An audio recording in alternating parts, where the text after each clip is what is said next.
William Huddleston, making this video for applications to make it in a phrase. I brought you out here to Taylor Island in my fish camp to make this video. I'm kind of irritated at the moment because somebody got in my fish camp up there and busted up my dining table.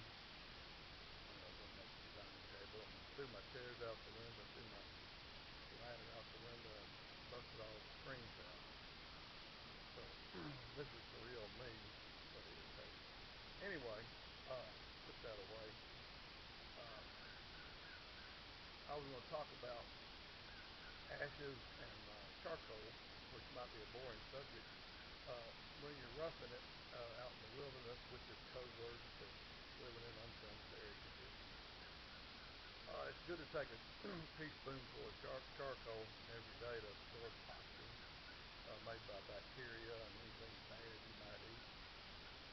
Ashes contain potassium. They're good for making soap, ash water. If you're greasy, you just take some teaspoon or tablespoon of ashes and rub it all over your greasy places, and it'll make a little impromptu soap, and you get clean, relatively clean. Get the grease and the dirt and grime off of you or your hair. You don't have no water, it could be kind of messy. Also, potassium is one of the ingredients in emergency Gatorade. You make emergency Gatorade by taking ash water, which has potassium in it, adding some brackish water or salt to it, and then a citric acid-based juice or fruit. Any kind of fruit that has kind of a wine to it will work. Sumac, apples, of course, oranges, apples, pears, peaches, berries, strawberries, what else? Pineapple works good. Papaya, the tropical fruit. When you've got enough citric acid in there, you take the water after you boiled it, sanitized it, filtered it. If it feels kind of soapy, you put more citric acid in it. You got to have somebody else to make it for you if you're down with dehydration, trying some electrolytes. That being said, I think you should select me for making it a frame. I'll give you a good show. Somebody's hunting out there somewhere, because I will give you a good show. For 21 days, there's enough time for 5 hunts, enough time to observe some animals and see what the paths are, find the watering holes, and get you some good meat and some good skin to wear. If you don't have, vegetables to wear.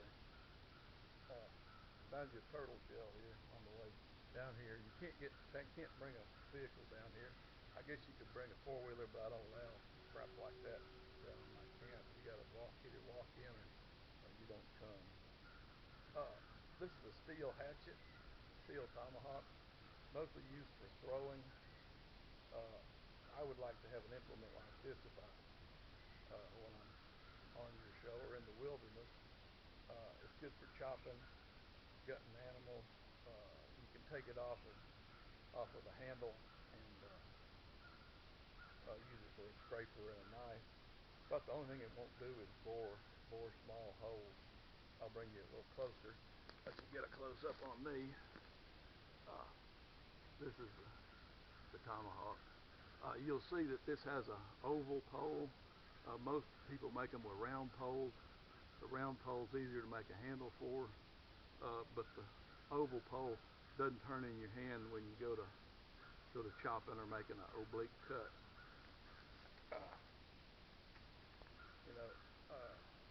I thought about Army Rangers and people like that. They get some survival training, but that's not their primary purpose. Their primary purpose is learn how to kill people, jump out of airplanes, jump out of helicopters, sneak around corners, set claymore mines, and do stuff like that. I've read their manual, and it's good. In fact, some of the big survival guys have cribbed the whole paragraphs out of it. But it's pretty basic. Experience in the woods is what makes it, and being on naked and afraid makes you a hunter and gatherer, which means you cannot walk past food. If you see food, plant, vegetable, mineral, whatever, you got to take it, put it in your pouch, or eat it right there. You may make a fire and cook something uh, right there where you find it. Anyway, I can build. I've been in real estate. I've built barns. I built all kind of structures. You know, I can make a square corner with a log or a limb. I've hewn out bridge timbers and hewn out rafter timbers, support to hold up a barn roof. Anyway, that's probably enough. You've seen some of me. I've lost about, well, I don't know, I used to be about 240, 250. I lost down to 199 the past year. I need to lose about 100, no, about 20 pounds uh, till I'm down to my ideal weight. I'd like to keep about 10 pounds on me if I go on excuse me, I go on your show. Use the presumptuousness because fat's hard to find in the wilderness. If you don't have some fat hanging on you, you're going to start digesting your muscles when you get hungry. But I do not tend to be hungry, and I don't like to be hungry. Okay, if I find a piece of wire or any little piece of metal, I can forge a fish hook in a charcoal fire and find some cordage and catch some nice fish for you. Let me, I'll show you around before I run out of, well, maybe I have run out of electricity. I don't know. The waterfront is all grown up because we've had drought for 2 years and the water receded, drew away from the land, and you can see the cypress trees. I'll walk down in there. Used to have a primitive dock here, but I found I never used it. Never brought any big boats in. Just used my little 12-foot pirogues to get in and out. One year it flooded and it was about 5 feet deep under my camp house, and came down here with my pirogue and got in all kinds of messes. I saw a ball of fire ants hanging in a bush, so I thought I'd go up and look at them real close. And my pirogue nudged that tree, and that ball of fire ants fell in the front of my boat. Anyway, I had to get out of it. Fortunately, I had some dishwashing liquid that I had planned to kill fire ant balls with. Well, you don't kill them, they lose their surface tension, and they drown. I went on a ways after that calamity, and then a 5-foot water moccasin came swimming up looking for something to get on. I guess there weren't many floating logs around, or any, and he came up right on top of my boat in there with me, and I had to get out since I was already wet. It didn't matter. I had to poke at the darn thing for quite a while before I got him to get out of the darn thing. I didn't bother worrying about killing him. He's got to make a living too. You can see this would be normally about halfway up these cypress knees if the water level is, you can see a little water out there, and that's a place called Jackson's Arm, named after General Jackson, a hero of the war between the states.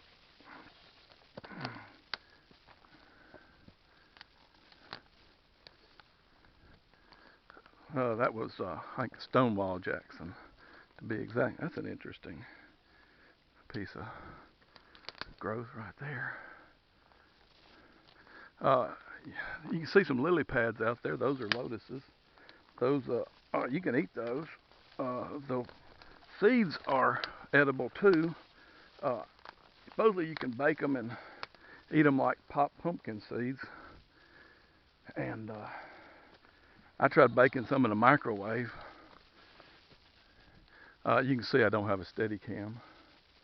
And the darn things blew up because they're hollow. They didn't have moisture in them at all.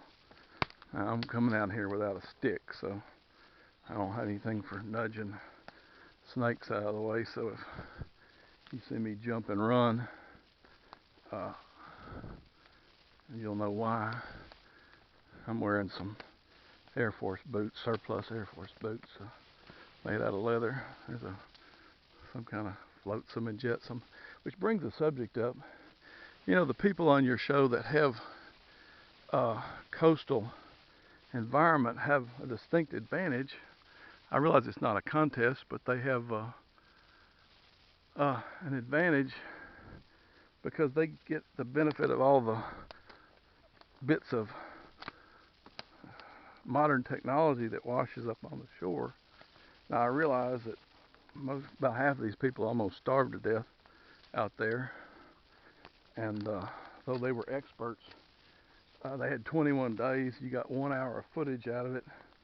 They were doing a lot of laying around, and if I'm on your show, you'll have plenty of footage because, you know, I'm gonna keep on going till I find something to eat for me and my partner. Catch something. Here's Spanish moss. You can soak that in alcohol or water. Makes good poison ivy or itching treatment. I think from, well, where's all these moths and butterflies? That's interesting. I've never seen that before.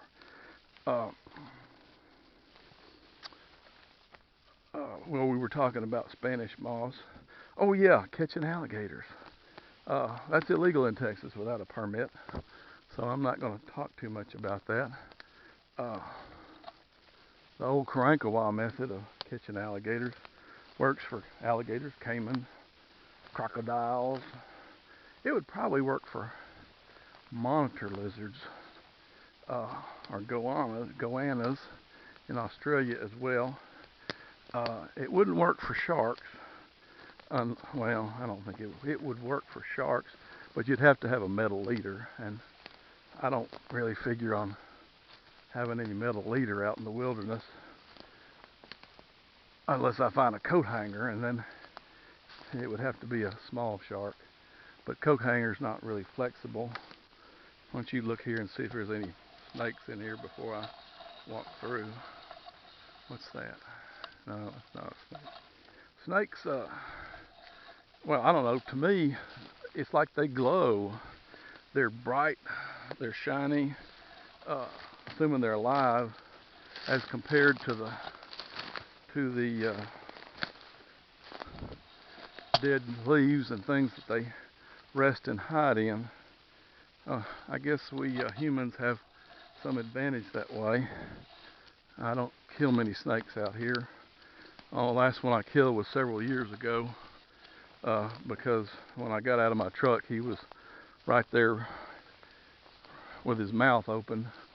He was a cottonmouth, ready to strike, and I had to slam the door and get out the other side, and he irritated me so I just took my anger out on him. Anyway, here's my camp house. You can see that they tore up a bunch of stuff. Anyway, old people are tough. I guess you think 58's old. It's not. If you're in good shape, you know what you're doing. There's my bathtub. I don't use that too often unless I really want to bathe.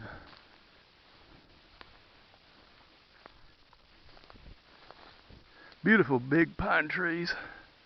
When they die, the pileated woodpeckers, have a 3-foot wingspan, will peck a hole in them and make a den way up there after the bark is sloughed off, and that way the snakes can't crawl a naked tree. They can crawl on with bark, but not a naked tree. There's a cypress tree right there. You can see all these little pine trees that have sprung up.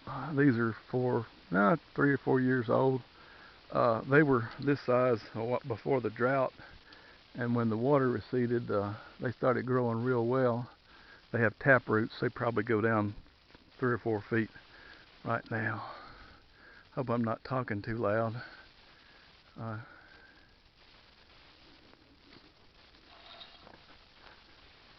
It's a beautiful place. We have deer, armadillo. Saw some coyote scat. Hadn't seen that before. The coyotes hadn't been ranging out here. I guess they're crossing the slough that divides this from the mainland. Hence it's known as Taylor Island. There's a few other people that have traditional lake houses out here, which had something really, really, really interesting for you to see. Just walking around is just really calming. I feel a whole lot better now about my camp house. Hopefully those people won't come back, and I'll take my dining table home and glue it and pin it back together, and if they come back they'll see that I've been here and I'm defying them. There's a Chinese tallow tree. That's an invasive species that I hadn't seen much of out here. I saw some bigger ones coming in. There's more of the pine grove. I located that's another thing. Your selection of cypress swamp for those people was extremely cruel. Not even the Caddo or the Tonkawa or the Seminole Indians would live in their feet in the water. They always found them a place with a little hardwood forest on it to make their house. And with hardwood forest you get oak trees. With oak trees you get squirrels. And squirrels are mighty good to eat, especially fried. You can make dumplings out of them. That's what my grandmother used to do. Of course, she made dumplings out of every little animal that people brought her. After her 9 children were all grown up and gone away, my grandfather had died early. Various people, including my Uncle Henry, would bring her rabbits, squirrels, raccoons. Coons are tasty. You kind of have to barbecue them because they're real greasy. I mean, you can almost wring the grease out of their hide. I mean, not hide, but their muscles, legs. But they're really, really high in calories. If you're hungry and you need some energy on you, you get a raccoon. Raccoons can be fierce. When I was a kid, I saw a baby raccoon in the crotch of a tree, and my friend of mine that went to Europe with me, we got a ladder and I crawled up there and grabbed him by the scruff of the neck, and I found out that baby raccoons are teeth and fur. That's all there is. Anyway, I had to drop him and he ran away. I'm probably out of electricity now. It's time to go. Well, it's not time to go. It's time for you to go.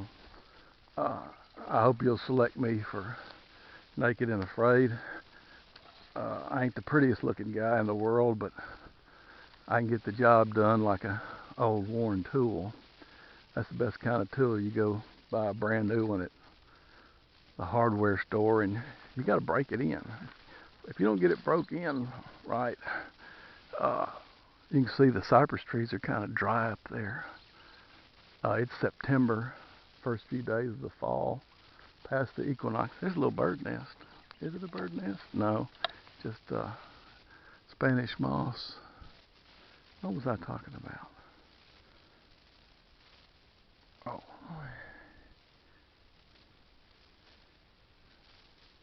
See if you can hear any of the birds.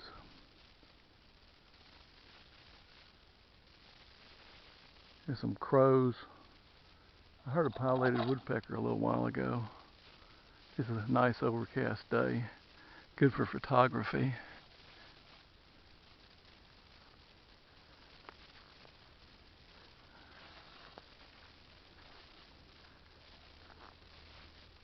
Did you hear that? That hammering on a tree, that was a pileated woodpecker. I heard one earlier when I was coming out here.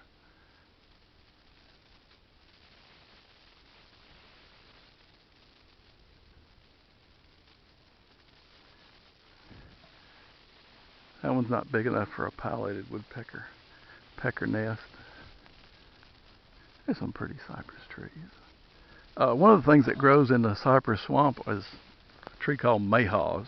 It's related to the apple family, and it doesn't grow on dry land because rabbits and deer like to eat the bark off of it. Consequently, they die young. Not the rabbits or the deer, it's the mayhaw trees.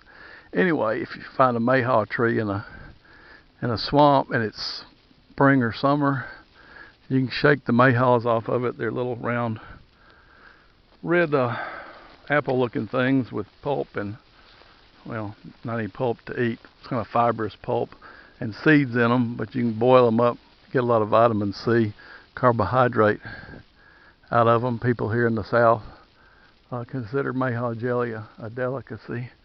A lot of people adulterate it with red plum juice, which is a crime against nature.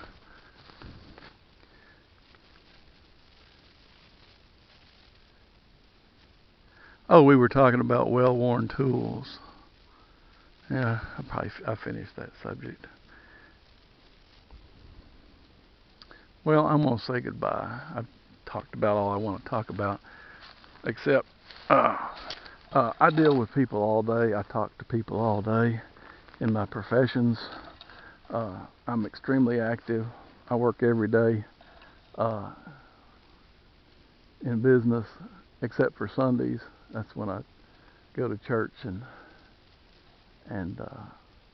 do some work around my place at home, whatever needs doing.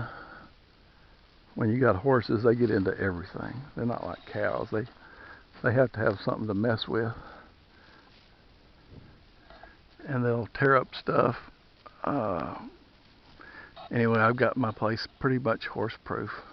Had a lot of trees downed in the drought. Well, they didn't down, they just died in place, and they either fall down on my fence or I cut them, and before they fall, which is not that hard thing to do, cutting them up, dragging them away with a tractor, and takes up a lot of time that I could be using out here.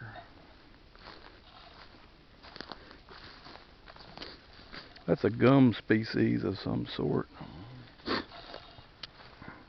One thing that I miss in the wilderness is spices. I like spicy food, especially that red chili oil that they have at Chinese places. I'll be still here a minute for you. I mean, you can find some lemony stuff, and pine needles and other evergreens will give you some taste to vegetable soups and stews, but it's not like red chili oil. In fact, if you have a cold, since I'm a pharmacist, I will impart to you a secret. If you have a cold, go to a Chinese place and get some hot and sour soup, preferably with the little black wiggly things that look like Willy Wall walkers. It's called something called black fungus. I think it's a tree ear, technically.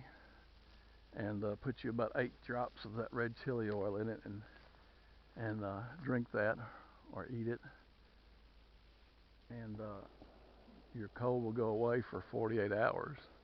Of course, after that, you gotta get you another bowl of hot and sour Chinese soup. Well, I'm going for real this time. See ya on Naked and Afraid.